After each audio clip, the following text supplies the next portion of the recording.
Hello everyone, welcome to All In One Mix. मैं खुशी और आज आपके साथ डिस्कस करने वाली हूँ क्लास 9 हिंदी का चैप्टर 2 लासा की ओर के क्वेश्चन आंसर को।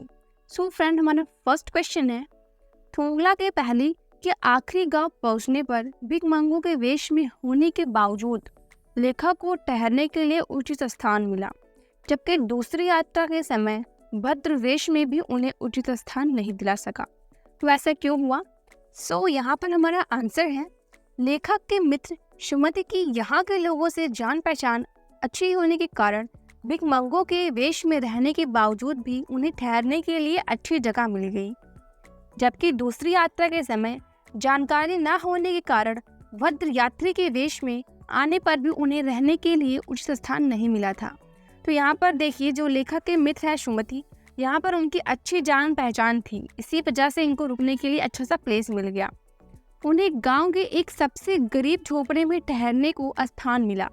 ऐसा होना बहुत कुछ लोगों की उस वक्त की मनोवृत्ति पर भी निर्भर करता है, क्योंकि शाम के वक्त छाड़ पीकर बहुत कम होश हवास को दुरुस्त रख पाते हैं। मतलब वहाँ पर ऐसा सीन है कि शाम के वक्त लोग जो है ना, छड़ पीकर ऐसे होश हवास अपने खो देते हैं, तो ऐसे लोगों को रुकने के लिए प्लेस नहीं देते। ठीक है, तो ऐसे वो लोगों को रुकने के लिए नहीं कहते हैं।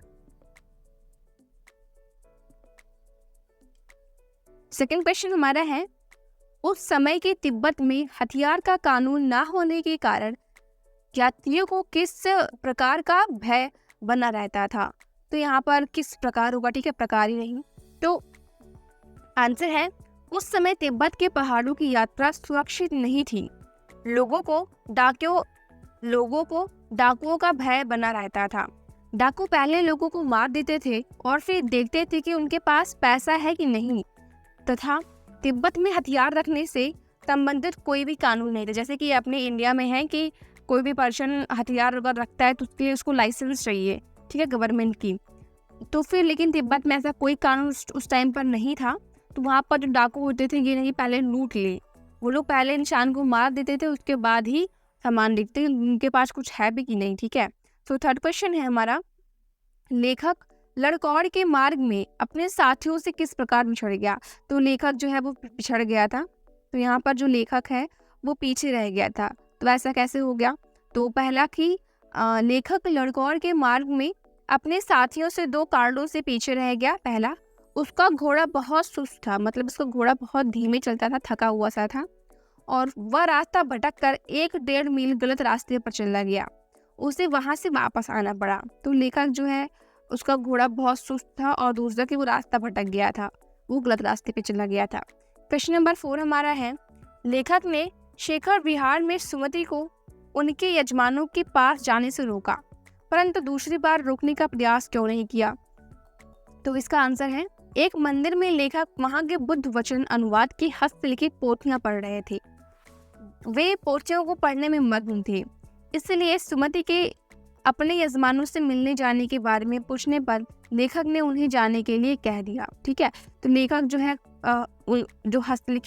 लेखक जो है वो बुद्ध वचन की हस्तलिखित जो पोथियां थे उसको पढ़ने में इतना बिजी थे, इसलिए वो जाने के लिए बोल दिया कि हाँ आप चले जाओ। ठीक है, क्वेश्चन नंबर 5 हमारा है, अपनी यात्रा के दौरान लेखक को किन कठिनाइयों का सामना करना पड़ा? तो वे कठिनाइयाँ क्या थी? पहली, उस समय भारतीयों को तिब्बत यात्रा की अनुमति नहीं थी, इसलिए उन्हें भिकमंगों के वेश में यात्रा करनी पड़ती थी। ठीक है, यहाँ पर बिग नहीं होगा, भिकमंगी। ठीक है, आप यहाँ पर सही कर लीजिएगा। दूसरी, लंकौर का रास्ता तय करने समय, दूसरा क्या है, लंकौर का रास्ता तय करते समय रास्ता भटक जाने के कारण वे अपने साथियों से पीछे रह गए थे। और तीसरा क्या है, डांडा ठांगला जैसे खतरनाक स्थानों को उन्हें पार करना पड़ा था। ठीक है, तो वहाँ पर डाकू लोग रहते थे।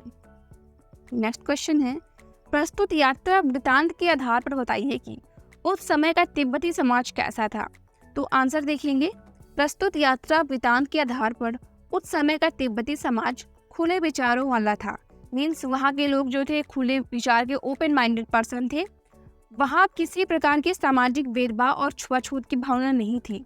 वहाँ पर ये जाति प्रथा कि आप कौन से जाति के हो, ठीक है, सामाजिक भेदभाव जो होता था, छुआछूत होता था, वो सब की भावना बिल्कुल भी नहीं थी। स्त्रियों में पर्दा जैसी प्रथाएं रूढ़ियां नहीं थी। मीन्स वहाँ पर जो स्त्रियां हैं वो पर्दा प्रथा को भी नहीं मानती थी। ठीक है, तो सोचे इतने पुराने समय में भी पर्दा प्रथा वहाँ पर नहीं चलती थी, तो कितना ओपन माइंडेड था वो प्लेस। ठीक है, मीन्स खुले विचारों वाला। क्वेश्चन नंबर 7 हमारा है, मैं अब पुस्तकों के भीतर था, नीचे दिए गए विकल्पों में से कौन सा इस वाक्य का अर्थ बताता है। तो यहाँ पर मैं अब पुस्तकों के भीतर था मीन्स लेखक है वो पुस्तक पढ़ने में एकदम से बिजी हो गया था, मीन्स एकदम से रम गया था। ठीक है, तो उसमें हमारा जो पहला वाला है वही सही होगा। फिर 8 क्वेश्चन है, सुमति के यजमान और अन्य परिचित लोग लगभग हर गांव में मिले, इस आधार पर आप सुमति के व्यक्तित्व को किन किन विशेषताओं का चित्रण कर पाएंगे। तो आंसर देखेंगे, सुमति मिलनसार एवं हंसमुख व्यक्ति थे जो लोगों से समय समय पर मिलते रहते थे।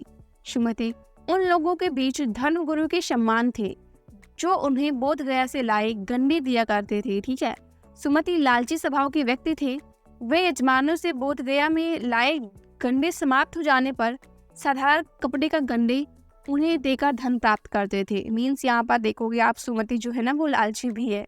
9th क्वेश्चन हमारा है, हालांकि उस वक्त मेरा वेश ऐसा नहीं था कि उन्हें कुछ भी ख्याल करना चाहिए था।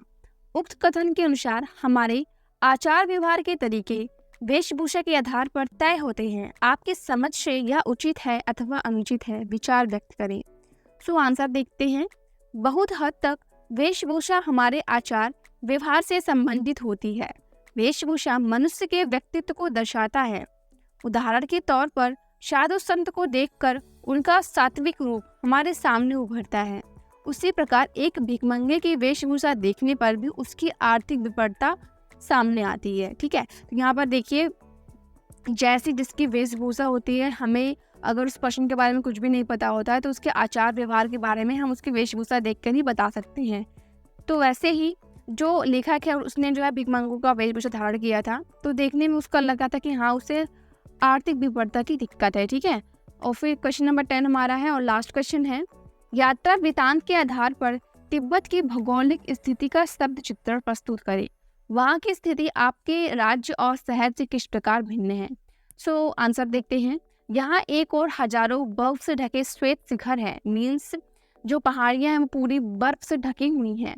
तो दूसरी ओर भीटी हैं जिन पर बहुत कम बर्फ रहती है, और भीटा मतलब होता है कम ऊंचाई वाला पहाड़। ठीक है, तो वहाँ पर बहुत कम बर्फ है। यहाँ विशाल मैदान भी हैं जो पहाड़ों से घिरे हैं।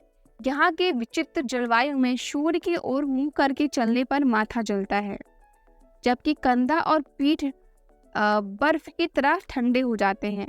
यह हमारे राज्य शहर से पूरी तरह से भिन्न है। ठीक है, तो आप क्या करोगे, अगर वहाँ की जलवायु इतनी विचित्र है कि अगर आप सूर्य की तरफ मुंह करके चलोगे ना तो आपका माथा जो है वो जलता रहेगा, और जो पीठ और कंधा है वो बर्फ की तरह ठंडे हो जाते हैं, बिकॉज उधर बहुत सारे आइसेस हैं। ठीक है, तो ये यहाँ पर हमारे राज्य और शहर से पूरी तरह से भिन्न है। सो फ्रेंड, हमारे चैनल पे और भी वीडियोस अपलोड हैं, आप जाके प्लेलिस्ट में विजिट कर सकते हो, आपको सारी वीडियोस मिल जाएंगी। और हमारे टेलीग्राम ग्रुप को ज्वाइन कर लीजिए, जिससे आपको इन सभी के PDF इजीली आपको वहाँ पे मिल जाएंगे।